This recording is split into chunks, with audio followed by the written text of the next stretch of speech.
But how do you depict that? How do you depict that on camera and that scale?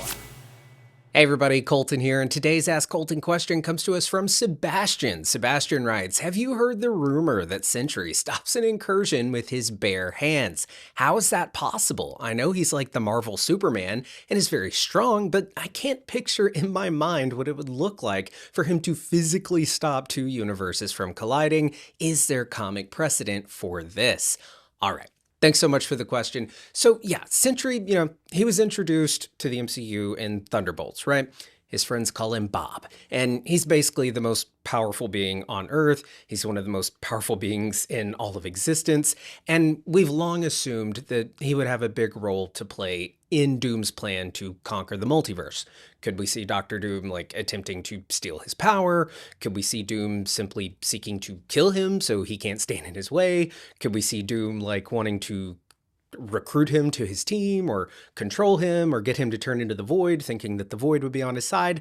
I don't know. There's also the question of if Sentry's ability to access someone's mind via the Void has some type of connection to the multiverse and dream walking. And there's just a lot of questions. And I think we could see a scenario play out like in Doomsday where Sentry essentially takes on a Vision type role, like in Infinity War, where in that movie, we saw Vision, who was one of the team's most powerful players. He got benched and depowered for most of that movie. And then we saw a scenario where he was having to be hidden away and protected in Wakanda because, he had something that Thanos wanted. You have something I want, that being the Mind Stone. Now, I think with Sentry, or more accurately, Bob, we'll see him being pursued by Dr. Doom for his power. And I think Bob will be helpless and in need of protecting from the other Avengers because he can't use his powers or he'll unleash the Void. And like Vision was hidden off in Wakanda, we could see Bob taken maybe even to Talokan and be under the protection of Namor. But if Sentry in this movie is physically stopping an incursion with his bare hands,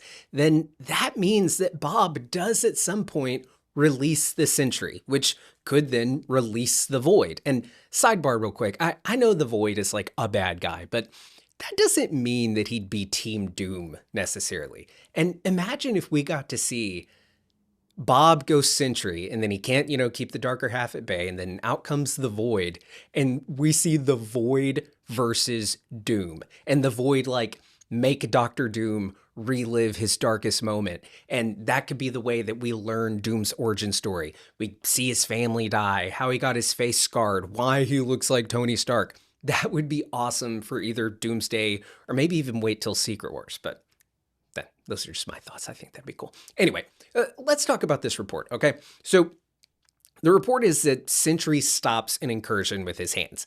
What is an incursion? If you're watching this video, you already know what it is, but I'll be super quick. It's two universes colliding, the barrier between realities eroding, and the two universes crashing into each other and blowing up, killing everyone. Now, incursions are what are happening in Doomsday, and they're what is destroying the multiverse. Now, we have heard rumors that the Fox X-Men universe is experiencing incursions, in fact, a lot of them, and that they have become pros at destroying other universes to stop their own from suffering the fatal fate of an incursion.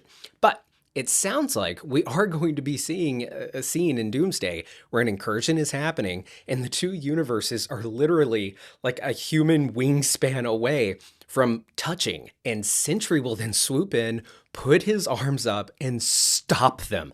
That sounds fucking awesome. It is giving me Thanos throws a moon at Iron Man flashbacks. Not the scene itself from Infinity War, but when the leaks were coming out about the Infinity War trailer that they showed at, I believe, Comic-Con, there was a description that leaked where it said Thanos basically throws a moon at Iron Man, and we were like, what does that even mean? What does that mean he threw a moon? So we're in a similar position here where we're wondering, despite how strong Sentry is, what is he physically placing his hands against to stop said universes from colliding? The physical atoms of the universe, I would think, would be the first things to start colliding as open space of each universe begins to cross over before any physical planets begin to collide. But I will say, if we get to see Sentry between two Earths, like two mountain peaks, and he gets between them and stops each Earth from going into one another, that would be dope. But I think the answer lies more so in Thunderbolts of what we're actually going to get. In that scene where they pretty much showcase Sentry's powers, remember, he catches Bucky's bullets in midair with his telekinesis powers. He can move objects without touching them. So I think his telekinesis could play into how he is physically stopping the universes, like he is using his telekinesis to push against the very fabric of reality, plus his own strength. And perhaps we could see him pushing and he's holding back the universes from colliding, and he's like slowing down the incursion, maybe so the others can do something else to try to stop it. He's buying them time. And then eventually they get, the mountain peaks get so close that they touch his hand, and then he's just using his brute strength to try to push the two worlds apart. That would be so cool. And I would love to see him just with literally two Earths on either side of him, preventing them from crashing into each other. But how do you depict that? How do you depict that on camera and that scale? I don't know, but I do think the Russos will probably figure it out. I think that they're going to go there. And it also, reminds me a lot of that panel from the original Secret Wars where we see Hulk like literally lifting a mountain. And when you say lifting a mountain, it's kind of like, that's hard to visualize. What would you pick up? What would a picked up mountain look like? Is it a flat bottom? What does that look like? Well, Marvel did it in the OG Secret Wars. So this would be a fun callback, to that moment as well, but with Sentry instead of Hulk, who really, in many ways, MCU Sentry is basically their Hulk now for this franchise. And what I mean by that is, well, one, we know they've kind of neutered the Hulk, and Sentry, he's this quiet, sensitive guy that can completely destroy the entire planet and any superhero or villain that stood in his way.